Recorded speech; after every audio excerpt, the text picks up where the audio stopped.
Welcome to the February 2nd edition of Expat News. Hi, I'm Eric, and welcome to our Island Expats channel. We've got a lot to cover today, so I want to tell you what to expect in some of the content. We're going to start off about a story about foreigners in politics in the Philippines and how that's an absolute no-no. So that'll be our first story. From there, we're going to talk about the different international airports in the Philippines. There's more than just one. Surprisingly, there's like 4 or 5, but they have different flight schedules and they fly to and from different destinations. So we're going to let you know what airlines fly to which airports and kind of what to expect overall as far as what countries fly into those particular airports. From there, we're going to talk a little bit about an update in tourism on the Philippines, how the head of tourism for the Philippines is reaching out to both India and Malaysia in order to bring more of those folks over into the Philippines. From there, we're going to get into the video of the week, and we've got a great story this week. We have a story that is about a Marine that 39 years later finds out he's got a daughter that he fathered when he was over in the Philippines back in 1984. He had no idea. The last 3 years, they started to communicate, and the Leah and Blair Slog, which is like a vlog, but a slog just means longer. They are the ones that connect the father and this daughter who have never met. It's a heart-wrenching, very incredible story. And that's what Leah and Blair do. They use DNA, they use Ancestry.com, they use a genealogist, they reach out on Facebook, and they connect lost loved ones, often that had served like during the Vietnam War or later, that maybe didn't even know they had a child that they fathered. Or maybe it's someone like an orphan. You know, unfortunately, there are children in the Philippines that have parents that were placed into an orphanage because they couldn't afford them or some other family situation. I actually knew somebody like that that spent half of their childhood in an orphanage, even though they had parents. Either way, what the Leah and Blair Slog does is connect these people and get them together and figure it all out. So this is a really neat story, so you don't want to miss that for Video of the Week. And then after that, we have a cute couple of the week story. We have Finn Snow and his fiancée, Sherlyn. They recently were engaged, and this is their first trip since the engagement, and they actually go to Siargao. And, you know, Finn's been making videos for a long time. In fact, his wife, or soon-to-be wife, Sherlyn, was actually a pageant winner in Mindanao, and I think that was about 6 years ago, and about the time that they actually met. So it's a very cute story, but Finn is good with the cinematography, especially the underwater stuff. There's not a lot in this particular one, but he is cinematography. He'll use a drone and get a lot of different footage. So you want to watch this. It's a neat place. If you haven't been to Siargao, I've been there a couple of times. Really a cool destination. We're going to talk about that kind of moving ahead here. From there, we're going to talk a little bit about the lightning round, which in the lightning rounds where I try to give you just some quick updates to expats in the Philippines. And this week, we're going to talk a little bit about the Sinulog festival in Cebu City. So there are festivals throughout the country, and depending upon that particular province and even the city, there are different times of the year. The one in Cebu City happens in January, and we have an expat there that something happens to him. So we're going to get into that as the final story. So let's get started. Thanks for watching. Let's start off with these highlights. Here we go. Foreigners are not allowed to participate or have any opinion about Philippine politics. Every time there is an election, the Bureau of Immigration reminds foreigners do not be involved with Philippine politics. In fact, the U.S. Embassy in Manila regularly reminds their citizens here, don't be involved in politics. Huwag kang sasali ng rallies, yung mga protests. Foreigners have been removed from the country or blacklisted because they participated in Philippine politics, like protests. Okay, so that was our first story. Don't get involved with the politics in the Philippines. They don't want you part of it. Stay out of it. All right, our next story, we're going to talk about these different international airports and the flight schedules up to where they fly from and to and which airlines. Here we go. Flights, we know that our main gateway is Manila. It connects us to different countries in Asia, in Middle East, because we have a lot of OFWs working there. We have direct to Kuwait, Oman, Qatar, Saudi Arabia. We have Oceania and Australia.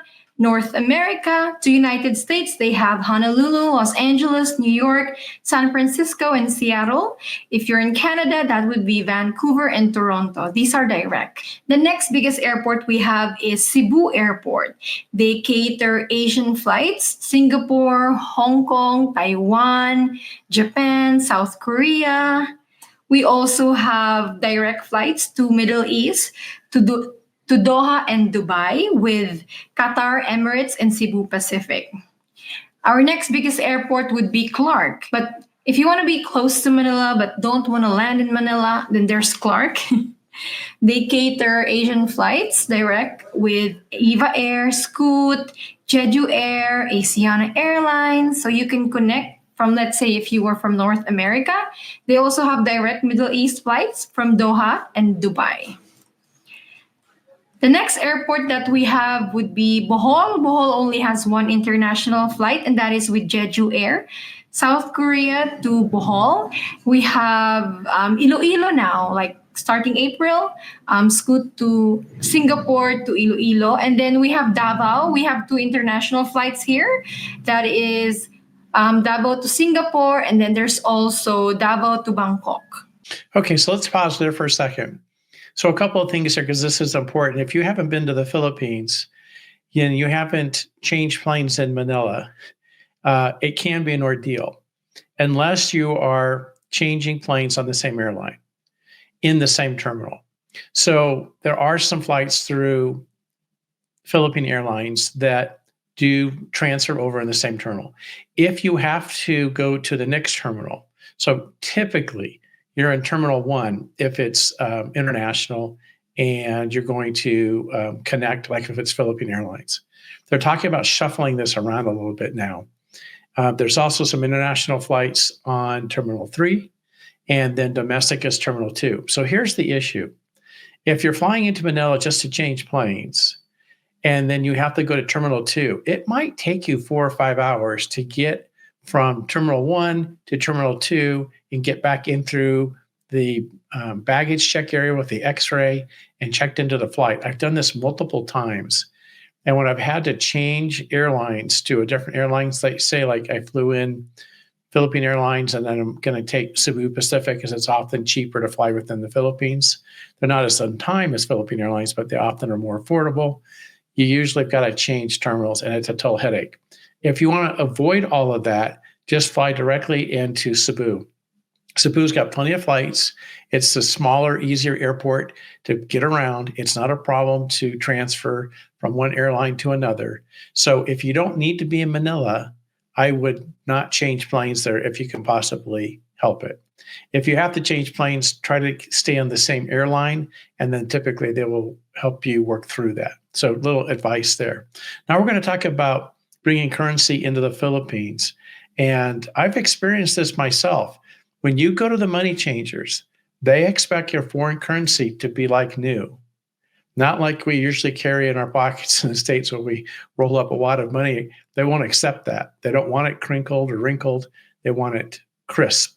So if you're going to bring currency over like US dollars and you're planning to use a money exchanger, Western Union, there's several others, then you need crisp dollars. Okay, let's listen to Jennifer Terry, who's our resident travel expert. She keeps track of what happens with the airlines, with immigration, and that's how we go to her. So let's see what Jennifer has to say. And if you are thinking about carrying foreign currency here, most money changers will widely accept currencies like US dollars, euro, pounds, Australian, Japanese, Singaporean, Canadian, from big countries. So you have no problem there, but you have to make sure that your bills are not torn, not damaged. There's no mark, no writings in it, and better yet, don't fold it. The money exchange here in the Philippines are strict when it comes to foreign bills. They want crisp, they want new. Don't bring in old bills. I don't care if in your country, they're accepted. you are in a foreign country. This is why they're just being careful. And, these employees, they're just following their company policy. Okay? Bring fresh bills. All right, we're going to get into the update on tourism. This is interesting. This is coming from Alex at Asia Now. And he has a weekly program, sometimes daily. So you might want to check him out. And all of these people, we want to support their channels.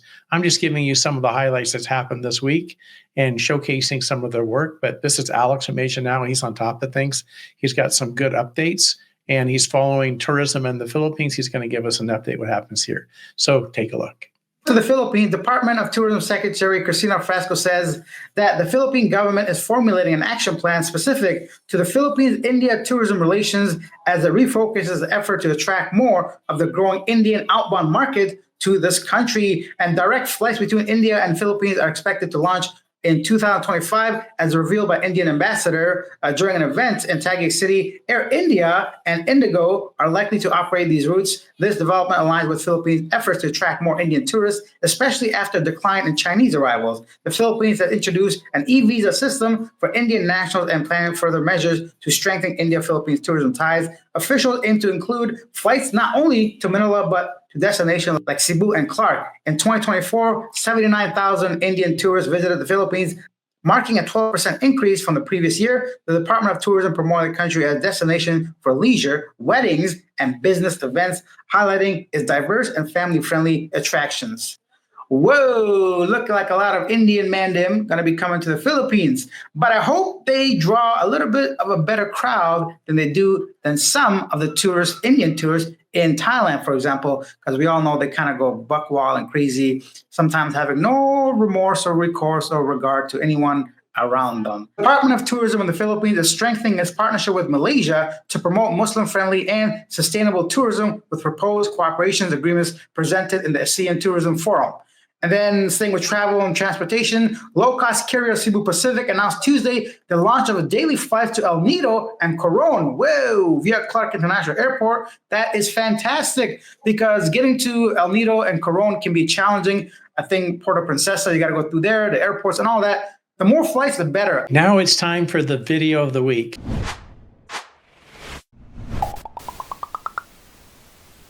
This is where I've gone through all of these different videos this week looking for the highlights of what's happening with the Philippines and expats. And something stood out to me.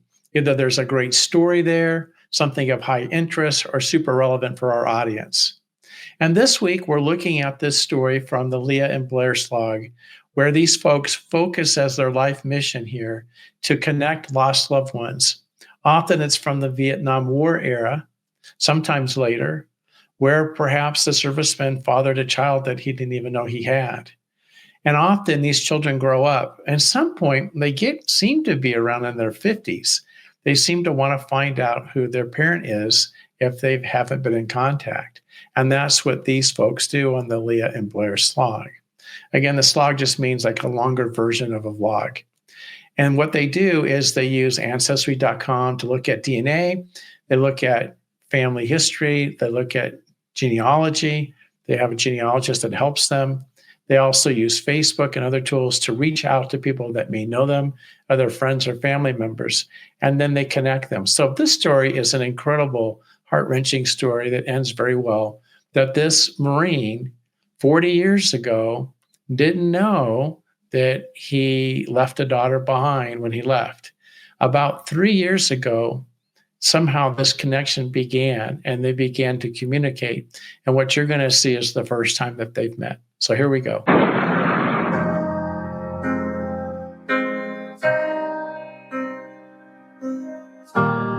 You went there every summer, that place you're thinking of, the music you remember from when you were in love. Let yourself heal.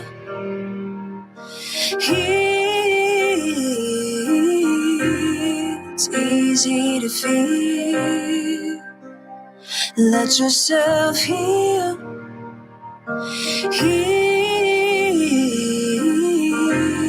It's easy 2 feet. Running along the beaches that once belonged to you. A trail of broken memories. Here on the Leah and Blair Slog, this is the story of the Marine who came back and claimed his daughter.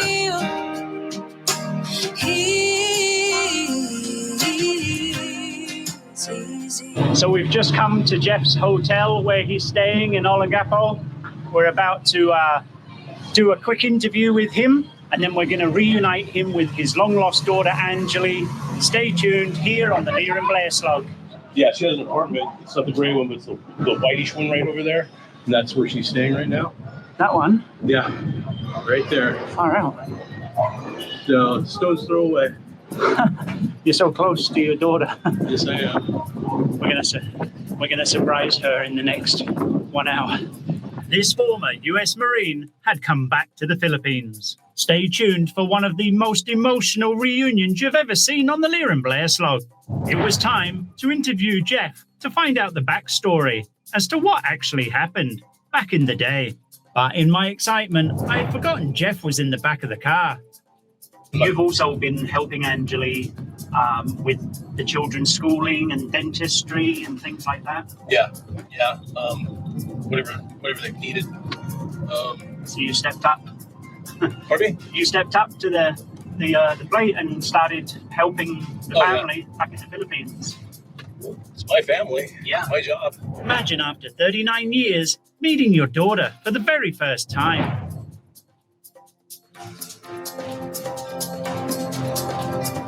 So Jeff's telling me they used to run up and back down up to Upper Maui and down to Lower Maui, Maui's Marine Amphibious Unit, every day, up and down, as he was in the Marines. Gonna run all day till the running's done. Gonna run all day till the running's done. Ho Chi Minh is the son of a bitch. Ho Chi Minh is the son of a bitch. Got the blue ball crabs and the 7-year itch. Got the blue ball crabs and the 7-year. Fond memories, Jeff?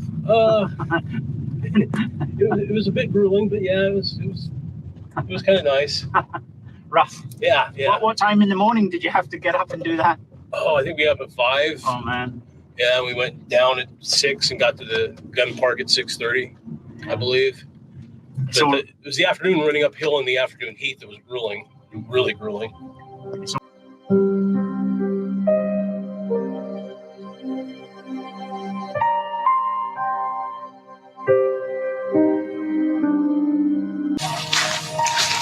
No.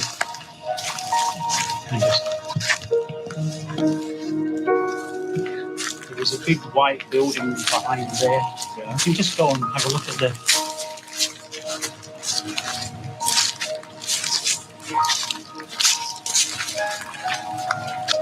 Remember this at all? No, I don't, but it probably wasn't in such disrepair either.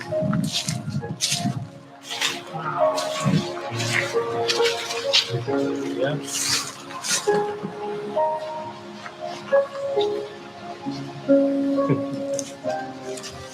Oh, wow.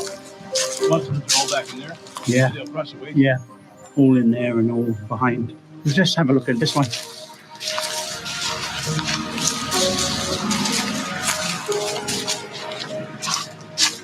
Before interviewing Jeff, he wanted to see where the barracks were back in his day. Yeah. Standard, they're all like this. Standard configuration for all of them, I believe. Wow. Look at it. There was no air conditioning. It was Really? redly hot. Oh, wow. We just had the ventilation because they had like both windows open to each side where the breeze came through. Mm. That's it. This could have housed thousands of people. I'm not sure why they let it go. It wasn't when it was in. When I was here, it was in fine shape, and it would have been. You were here in mid-'80s. Yeah, I was here 84, 85. I mean, Still pretty good, although the roofs are still standing. All of this, what you can see, was testament to the US military's ability to build these Quonset huts, sturdy and strong, in the middle of the jungle. This former Marine was going back in time. So I'm taking Jeff through the old Quonset huts here in Upper Maui camp. He's obviously saying the same thing as me. It's such a waste that it was just left to get taken over by the jungle. I mean, you can't even see them from the road, and there's hundreds on each side of the road, and you just can't see them. Can you imagine what the feeling must have been like for Jeff, seeing his old barracks looking like this?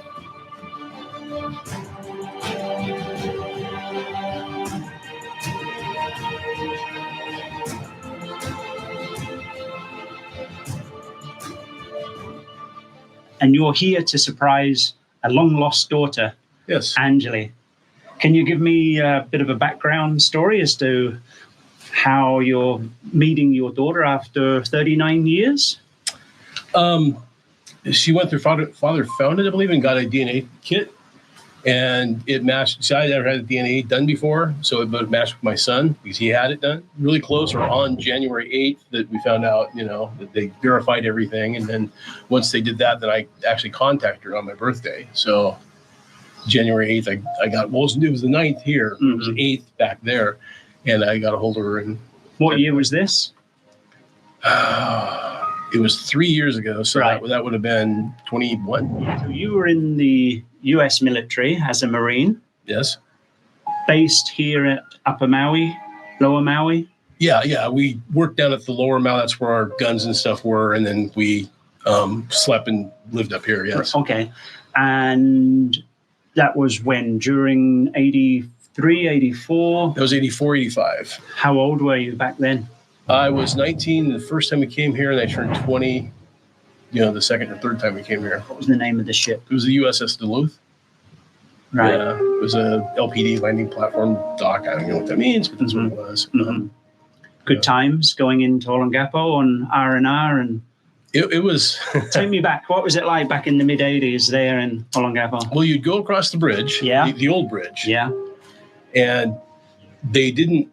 That's where their sewage went at the time. Yeah. So it was a bit foul. What was the name of the river called back then? You can say it on camera.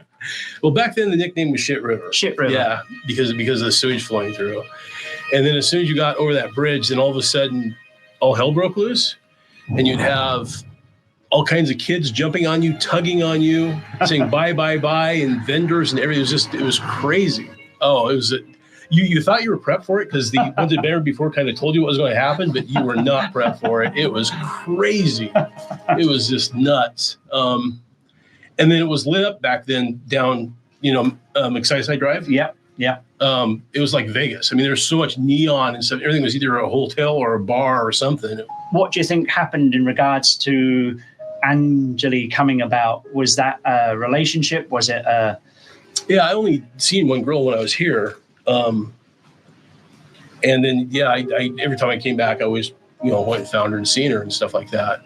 But back then, there's no cell phones, no real communication. You couldn't really keep in contact. Yeah. I mean, when I left here, I was back on ship for another few months, and then finally, went back to Hawaii. Yeah. So it was just there's really nothing you can do in that situation. You just don't know.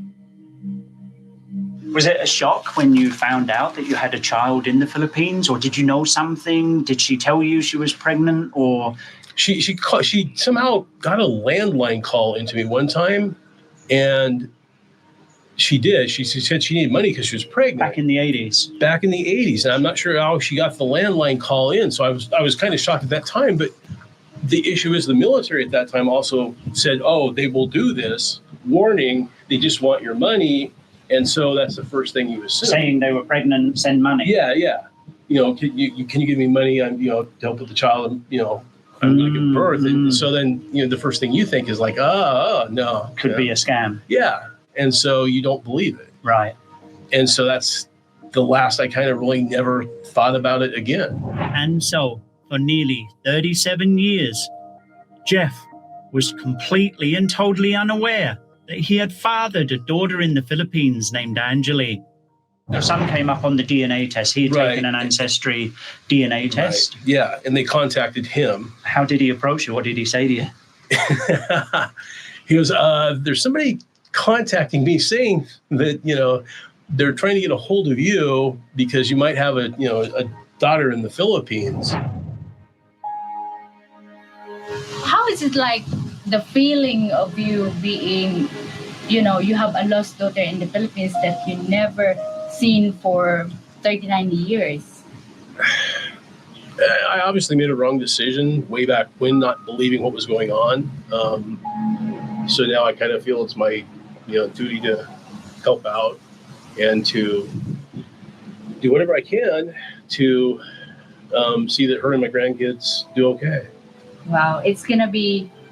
How is the feeling now that you're an hour away of meeting Angeli for the first time? Crazy. I just can't. I can't wait. Actually, it's gonna be a lot of fun. It was even stranger having that hotel room that I could just go up on the roof and see where she was staying. So that was nuts. And then she texted me just before then saying, "I have a feeling you're really close." Oh, really? Yeah. She can sense it. That's what she said. So I was like, okay, nope. I'm in Taipei. I woke up this morning. I'm like excited, nervous at the same time. I'm like, it's like me meeting my father for the first time. I wonder what Angela's feeling right now.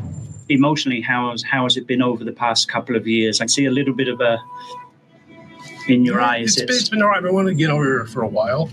I just couldn't make it. But if I could have, I would have went, pretty much right after she called or I got a hold of her. It's very emotional. It's been hard for you knowing that she's in the Philippines and it's been 39 years. She grew up. I missed a lot, yeah.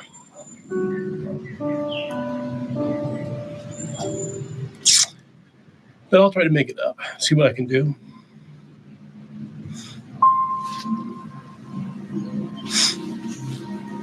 We're going to close that 39-year gap today, Jeff. Looking forward to it. You're a good man coming all the way. Thank you, sir. Angeli believed her father was coming in the next couple of days. We had told her we would just like to ask her for an interview, just to get her background story before she met him in the next couple of days.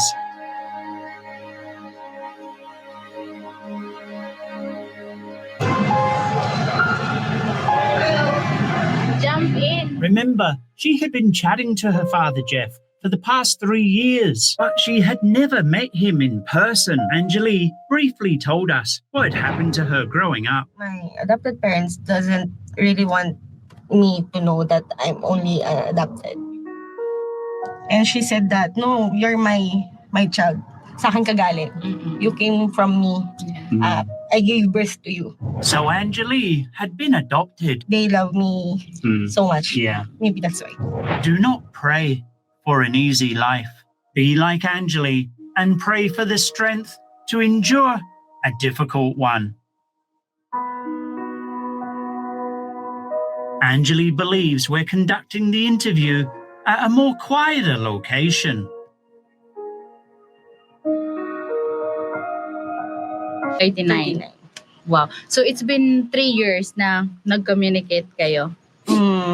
Yeah. And now was the time. And there was Jeff in the background coming out from the old building.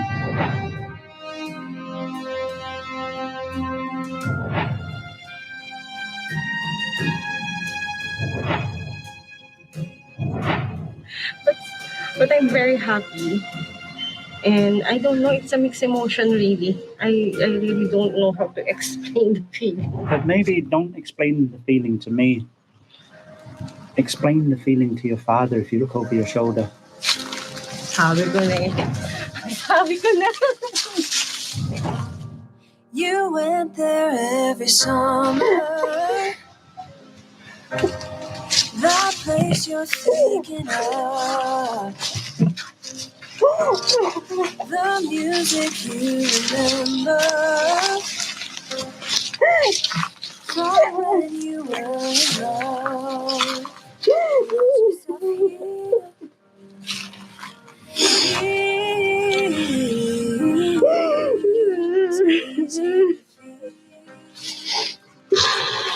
Let yourself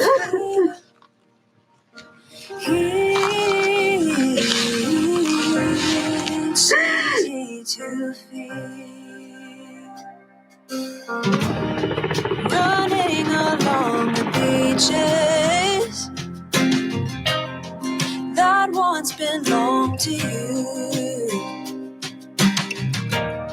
After 39 years. Will lead you to the truth. Let yourself heal. Sorry ka na Surprise! I got allergies.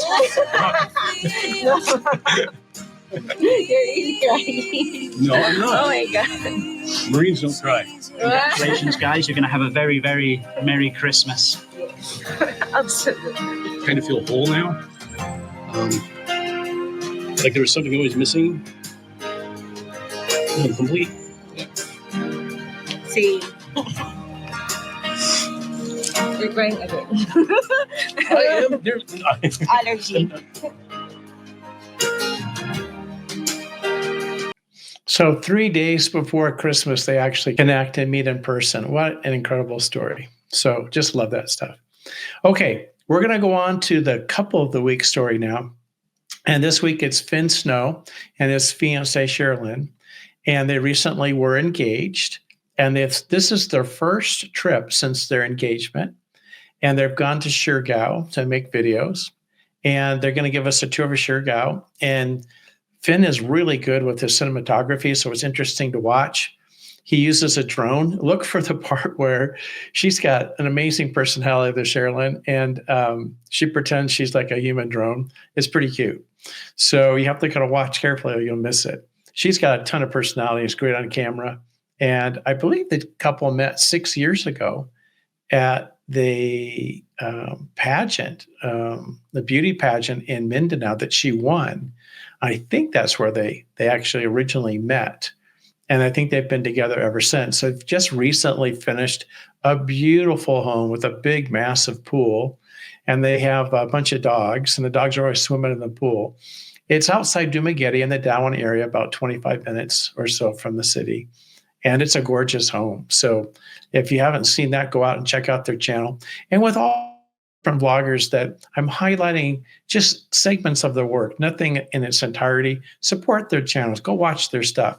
My goal here is just to bring you some of the stuff I saw this week that was interesting and relevant that kind of fits into whatever we want to talk about here.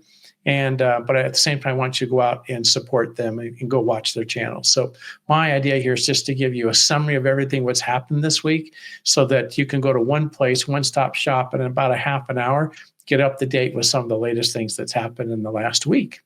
All right, let's take a look at this. And if you haven't been to Siargao, put this on your list for the Philippines. There's no traffic there. So, and there's also no malls. It's actually a very province-oriented place. However, it's a very nice resort area. And basically it was discovered, oh my gosh, 20, 25 years ago by Australian surfers would come over there and to surf what became Cloud 9 today, which is a world famous surf break. It's actually pretty inconsistent. It really breaks in the fall is when it breaks. But I've surfed it twice over the years. And the island is just a gorgeous, gorgeous place. One of my favorite places in the Philippines because you can rent a scooter and then just go explore the entire island. In about 4 or 5 hours, you can lap the entire island. And again, there's no malls, there's not any significant retail. However, there are restaurants and resorts, and it's still kind of a mix between resorts and the kind of the province life, and it's kind of a fun mix. So if you haven't been there, it's a really super beautiful place. It was really knocked down 2 or 3 years ago by the hurricane. It really stripped the island of the palm trees, and a lot of places had to completely rebuild. So what you're going to see now is what it looks like today. All right, here we go.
Okay, how do I look with the helmet? We're good. Yeah. Helmet is a must. So it's not a good helmet, but it's okay. We're riding, I think, a 150 something bike. So right now, the rain has just lifted and we're gonna rush it up to the north. It's about 1.5 hour drive and we're gonna make 1 or 2 stops on the way. Of course, at the famous coconut overlooking place.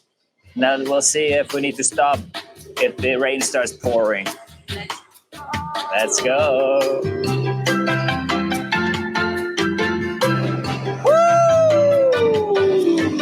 This is Philippines. If you want to describe how it looks in nature terms, it's like that. Wet, rainy, green, luscious of green everywhere. Patches of clouds, rainforest, tropical vibes. Like this is the perfect description right now.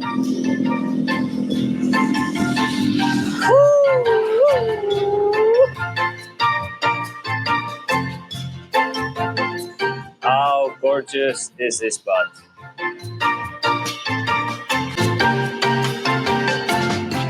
I'm your human drone. Look. Wow, baby, human drone. Yeah, baby, human drone. Yeah, this is a real drone here in front. Okay, that's the one. Let's go. Woo-hoo.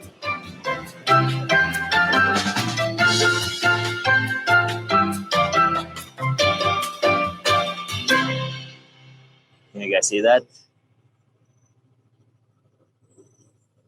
Crocodiles crossing. We gotta be careful here. We don't wanna bump into natural speed bump. Party in here. What do you think about these waves? They're very... so huge there. Yeah, but here it's perfect for beginners. I'm okay. You should try. No. Yeah, let's try. No, it's not small. This is absolutely fantastic because when you're in cloud 9, that's reef and rock. This looks like it's sand here, super beginner friendly. And the waves are just right here. You don't have to swim out. That's the 2 dogs we brought with us. Or 2 of 5. Look at them in the water. So happy.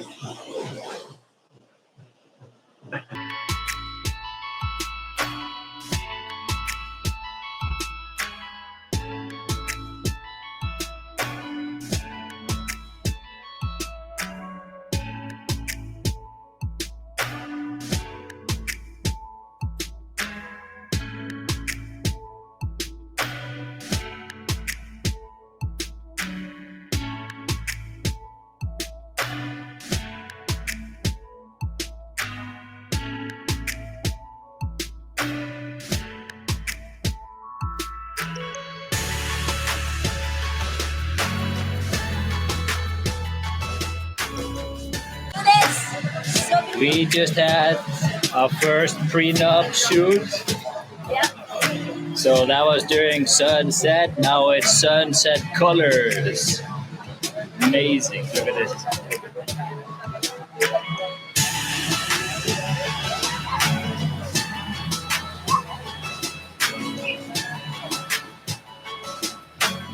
Wow.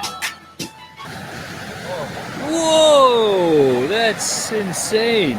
Yeah. Look at that. That's insane photo. I don't know if it's sweeping or just flop. Yeah, regardless, amazing. Good job.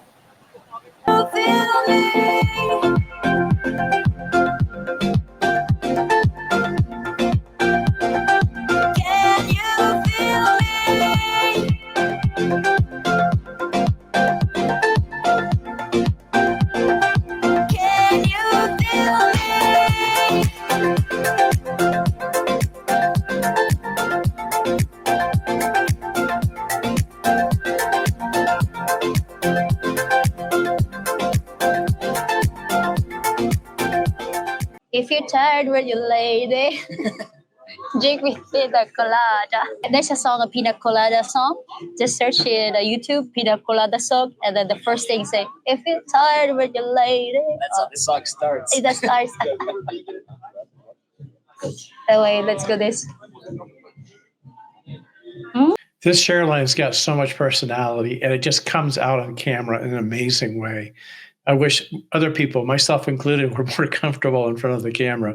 I don't know why, but the camera goes on and then you feel like you're acting differently. But she's got just an incredible personality, and the two of them are so cute together, and really excited for their engagement. So anyway, she's fun to watch because she's just got a ton of facial expressions and personality, and it just kind of all comes out. So they're a cute couple, and I wish them the most success.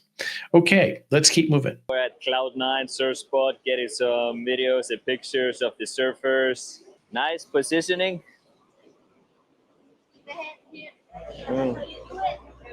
Amazing waves, guys. This is world-class surfing.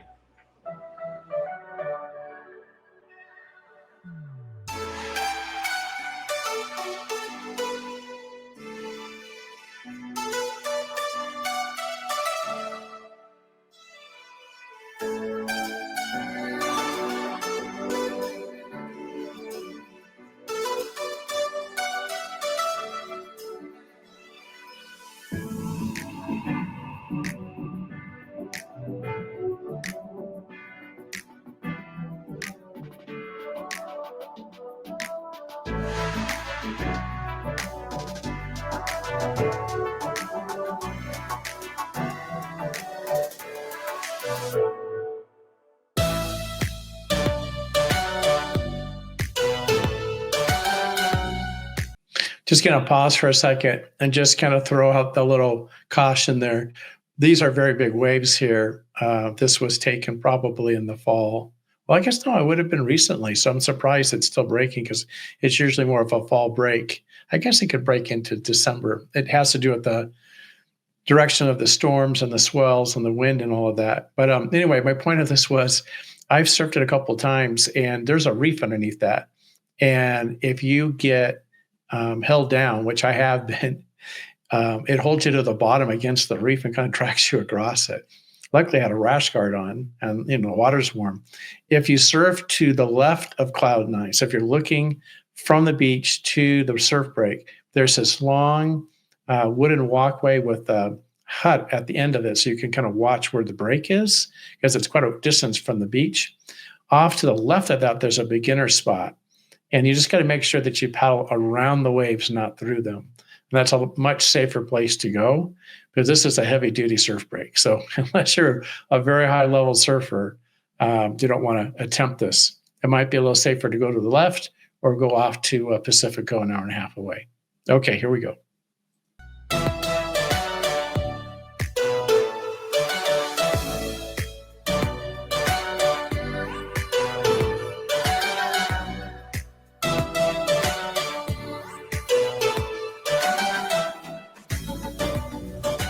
Enjoy your swim! Lynn is swimming back to shore. And now we're gonna go back home and do some computer work before tomorrow we leave the island. It's been an absolutely amazing time here, guys. This is the walkway I was talking about. So you can see that the break is off to the right of that. If you go to the left side of that, it's a lot calmer, and it's more of a place that you can learn. So just FYI on that one. Siargao, world class. Let's finish up this week with the Expat Lightning Round.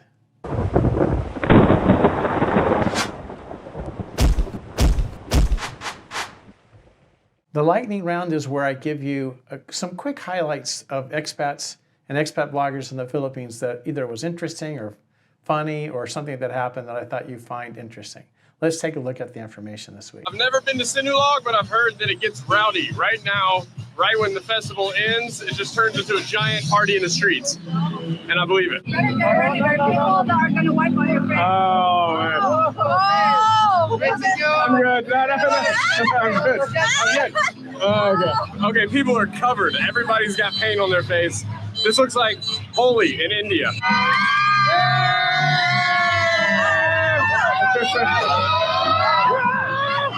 Every street. Hairspray. I don't have hair. Yeah, for him, hairspray. Head spray. Head spray. Hey, Senor. I keep getting attacked. If you come through here, you're going to get attacked with paint. I said no. Doesn't matter. Doesn't matter if you say no.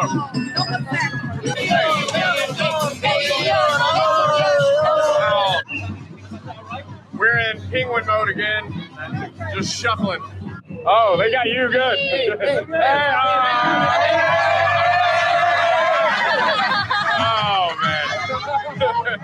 I was asking for that one. See my facial expression change immediately after he did, where I'm angry, but I have no idea who just hit me on the back of the head. This didn't feel like an accident. This felt intentional. And clearly he thinks it's hilarious. I don't like accusing people. I have no idea if this guy took my phone, but this is exactly when it disappeared. I constantly check my pockets and I know I had it right before this, and I realize I don't have it right after this. Then we see him again here. I'm Johnny Sins in the Philippines. Again, I have no idea if he took it, maybe someone else took it, maybe it fell out, but I know I don't like this guy. Then the phone shows up online. Of course, we contact the owner, try to buy it. So let's pause for a second. So this is what you got to watch for. There's these pickpocket people that show up primarily in the bigger festivals in the main cities, right? And so what appears to have happened is that someone popped him in the back of the head. So he's distracted, reaches for his head or whatever, and then that exposes his cell phone in his pocket. And it could have been a second person that grabbed the cell phone. So one person punches him, and then the second person grabs the cell phone. Or if it's the one guy, he's acting all fast at the same time. So either way, however that happens, but that's what we're looking at here. And, you know, the Philippines overall is a safe place. But when you have so many people in a small area and they're partying and all of that stuff, that's where you got to watch out for these pickpockets. That's the primary issue that you're going to have there. Okay. And I've heard this before about the Sinulog festival in Cebu. It's not the first time. They say, leave your wallet home, leave your cell phone home, just take a little bit of cash, wad it up, stick it down in your pocket. All right, here we go. We're asking the color and for more photos of it. They seemed to get suspicious and they took down the posting. This one probably isn't even mine. The model and storage space don't match up with mine, but it is suspicious that they're locked out of their own phone. So maybe this is someone else's from the festival, because several locals did warn me to watch out for pickpocketers here. Why am I here? Yeah. My phone was stolen. Really? Yes. Oh, you think someone here did it? All right, well, that's it for this week. I hope you guys enjoyed what you saw here, and we'll see you next week. Thanks for watching. Bye for now.